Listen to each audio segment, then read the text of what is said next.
Ustadz, saya ingin keterangan sedikit tentang masalah yang dialami oleh Amerika lah, kita katakan di daerah Los Angeles. Ada yang senang dengan peristiwa itu, ada yang sedih. Bagaimana sikap kita menurut Allah, gitulah kira-kira. Terima kasih, kami dari Jemaah Masjid Al-Anwar.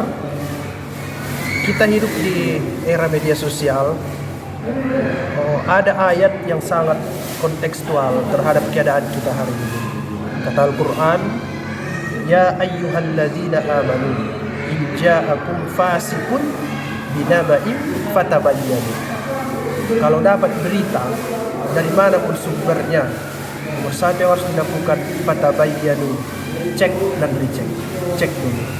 Kenapa begitu? Kata Al-Quran, antusibu qauman bijahalah.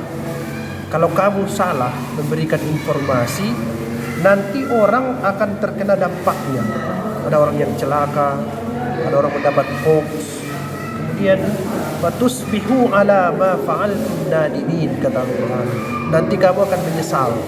Setelah kamu share berita itu, kamu menyesal karena tidak bisa lagi ditarik berita yang sudah disampaikan. Jadi ini nomor satu yang saya kira perlu diperhatikan setiap kita melihat berita. Harus tabayyun, fatabayyanu, kata Allah. Harus cek, dicek. Kata orang sekarang, saring sebelum sharing. Kemudian yang kedua, terkait hal-hal yang tidak menyenangkan yang menimpa manusia. Al-Quran menyebutnya dengan istilah yang bermacam-macam. Ada dia sebut namanya azab, ada dia sebut iqab, ada dia sebut fitnah, ada dia sebut bala, ada dia sebut musibah. Semua maknanya itu lain-lain.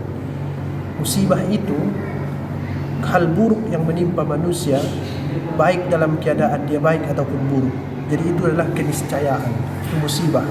Itu sebabnya akar katanya itu menimpa, artinya asoba yusib. Jadi hal-hal yang tidak disenangi manusia itu pasti akan terjadi, pasti akan terjadi. Namanya musibah, apapun dia.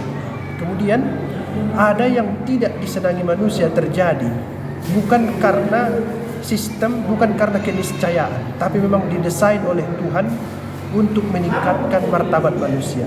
Bahasa Al-Qur'annya itu disebut dengan istilah bala. Jadi manusia itu dapat yang buruk, tapi bukan karena dia jahat, tapi untuk meningkatkan kualitas dirinya. Itu sebabnya di Al-Quran disebut Alladzi khalaqal mauta wal hayata liyabluwakum. Dia ciptakan hidup dan mati ini liyabluwakum, untuk menguji kamu supaya naik kualitasnya. Makanya disebut ayyukum ahsanu amala.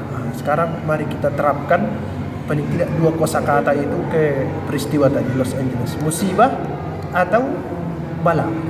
Bala nomor satu itu pasti musibah, karena musibah itu keniscayaan. Tapi bala itu ditimpakan Tuhan untuk menaikkan derajat manusia. Sekarang kita lihat yang di sana, apakah manusia yang di situ berbuat baik atau berbuat buruk sehingga diberikan bala oleh Tuhan.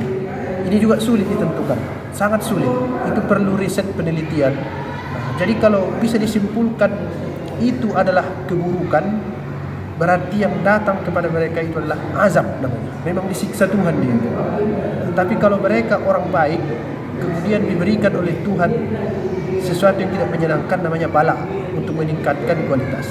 Tapi kalau dia baik atau buruk, tetap datang, namanya musibah. Ini yang perlu, Pak. Saya kira harus ada riset mendalam terkait hal yang terjadi. Misalnya di Aceh, tsunami. Bisa nggak kita putuskan itu musibah, bala atau azab? Susah, tergantung yang kita lihat orang yang kena. Kesimpulannya bisa jadi itu bala untuk orang yang berbuat baik, tapi itu adalah azab untuk orang yang berbuat buruk. Nah, saya kira Islam ini harus kritis. Seorang muslim harus kritis. Jangan kita mudah terpengaruh, termakan hoax. Nanti kata Al-Quran, fatusbihu ala ma fa'altum nadimin, menyesal kita belakang. Saya kira itu Pak pandangan saya terkait fenomena Los Angeles ini.